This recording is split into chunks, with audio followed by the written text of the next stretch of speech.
Shalom a todos, bem-vindos ao canal Ouça a Torá. Vamos à primeira aliada para Shá Emor, que está no livro Vaikra, no capítulo 21, versículo 1 até o 15. Emor significa fala. Vamos abrahar? Baruch atah Adonai, Eloheinu melech haolam, asher barabanu mikol hamim venatan lanu et torato.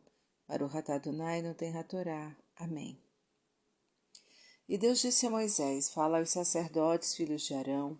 O sacerdote não deverá se impurificar por um morto de seu povo, exceto por sua mulher, que lhe é próxima, por sua mãe, por seu pai, por seu filho, por sua filha, por seu irmão, por sua irmã virgem. O sacerdote não se fará impuro entre seu povo por causa da sua esposa se ela o fez profano através de casamento proibido. Não se fará de calvo, nem raspará sua barba com navalha, nem fará incisões em sua carne por causa de mortos. Santos serão para seu Deus, e não profanarão seu nome, pois lhe oferecem sacrifícios e pães de exposição. Não se casarão com prostitutas ou profanas, nem com divorciadas, pois eles são santos para Deus. E santificá-los-ás, pois eles oferecem sacrifícios a Deus, pois eu sou santo, o nome vosso santificador. E se a filha de um sacerdote se prostituir, estará profanando a honra de seu pai, no fogo será queimada. E o sumo sacerdote, sobre cuja cabeça foi derramado o óleo da unção, e foi consagrado para vestir as roupas sagradas, não deixará crescer seu cabelo, nem romperá suas vestes por causa de luto, e não se aproximará dos cadáveres de seu pai e de sua mãe, não se fará impuro, e não profanará o santuário saindo dele para acompanhar o enterro, pois o diadema do óleo da unção está sobre ele, eu sou o nome. E só se casará com uma mulher virgem, e não com viúva ou divorciada ou prostituta, e não profanará sua semente entre seu povo. Eu sou o nome, seu santificador. Amém. Baruch atah Adonai Eloheinu melech haolam, asher natan lanu torato toratemet v'chayo lanatah betorreinu, Baruch atah Adonai noten hatorá. Amém. Vamos aos comentários desta aliá. O contato com mortos impurifica a pessoa. Quando se tratar de um sacerdote comum cuja proximidade com o serviço divino é maior, ele só poderá ter contato com mortos quando forem seus parentes próximos. Deus enumera quais os parentes considerados próximos com os quais o sacerdote tem o dever de se impurificar quando falecerem. Notar que a irmã casada e não virgem não é mais permitida, pois já pertence a outra família. As mulheres são adotadas pela família do marido, daí utilizarem o sobrenome deste.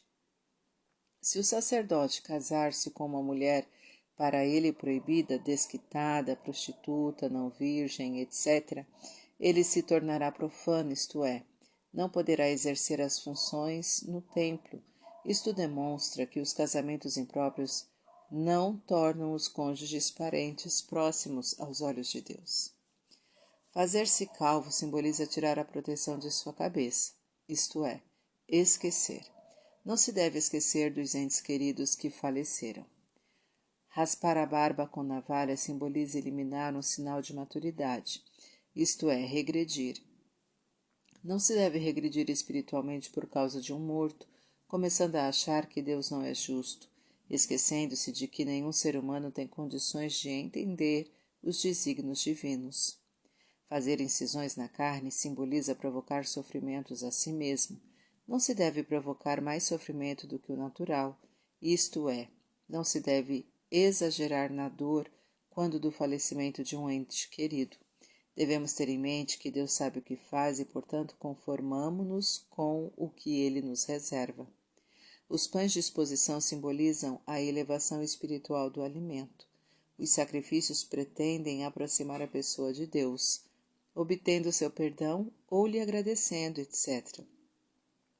O sacerdote é quem efetua esses atos representando o povo diante de Deus. Se não cumprir adequadamente sua missão, o prejudicado será o povo, que poderá ter uma falsa ideia da bondade de Deus, profanando o seu nome. Se prostituir simboliza ir atrás de outros, achando que será melhor recompensada, esquecendo as suas origens. Os filhos devem ser bem educados pelos pais e se comportarem de acordo com a educação que deles recebem. Não se comportando adequadamente, seguindo por caminhos que podem ser mais sedutores, poderão profanar o nome dos seus pais, o que é considerado um grave pecado. O fogo queima e eleva. Ser queimada simboliza se elevar, mas com muito sofrimento. Quando os pais veem que os filhos não andam pelo caminho certo, sofrem pela falta de elevação deles.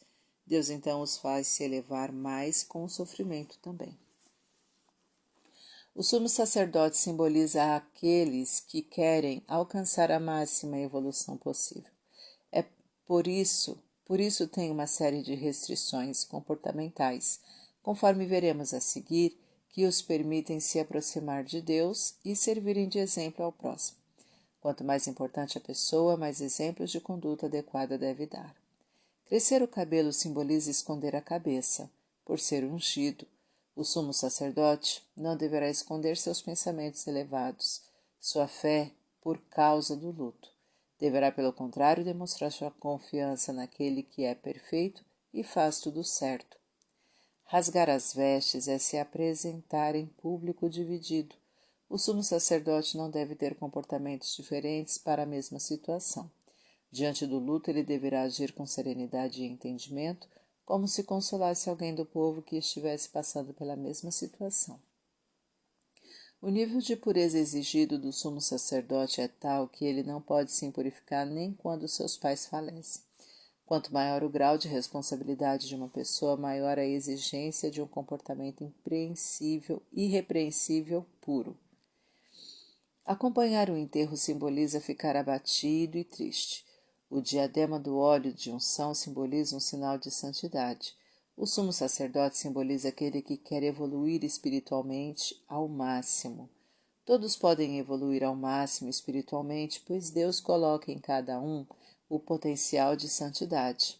Mas, para tanto, não se deve deixar levar por tristezas e abatimentos, por isso profana o santuário que cada um tem dentro de si, na medida em que o arrefece o ânimo de cumprir os mandamentos divinos. Os contatos com mortos impurificam as pessoas. O que isto significa? Como é que ocorre, o porquê, etc., são coisas que estão além da compreensão do homem. Deus então adverte que suas leis referentes a estes assuntos devem ser obedecidas pelo simples fato de que ele assim o quer, não havendo a necessidade prévia de entendimento das mesmas. O sumo sacerdote deve se manter puro e, para tanto, deve ter uma esposa pura também, e isto requer que ela não tenha tido nenhum contato sexual antes do casamento.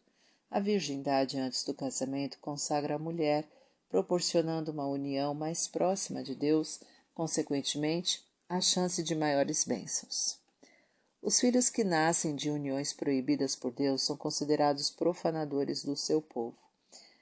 Pode-se questionar isso, argumentando que eles não têm culpa. Esquece-se então que as pessoas não têm condição de julgar os desígnios de Deus, que é quem promove os nascimentos e determina a qualidade de cada pessoa. É Ele o santificador que diferencia as pessoas santas das profanas. Se quiser ter filhos saudáveis, física e espiritualmente, não se deve tê-los mediante relações proibidas. Para refletir. Quanto maior o seu destaque na sociedade, maior a necessidade de se manter e parecer íntegro perante ela. Quanto maior a proximidade que você quer ter com Deus, mais puro você deverá se manter. Não esqueça os entes queridos que faleceram, mas não se deixe abater em demasia com a falta deles. Deus é quem dá a vida e tira a vida, e Ele o faz com perfeição. Nós não temos condições de entender seus desígnios, cabendo-nos simplesmente aceitá-los. Para ter filhos saudáveis, física e espiritualmente, evite manter relações conjugais indesejadas por Deus. Para exercitar, comente a afirmação comum: ele era tão jovem e tão bom, e mesmo assim morreu. Os outros, cuja integridade não chega aos seus pés, continua vivo. Comente essa afirmação. Tá gostando do conteúdo do canal? Então curta, comenta, compartilha também. Se ainda não é inscrito, se inscreve, ativa o sininho, fica por dentro das novidades. Shalom, shalom.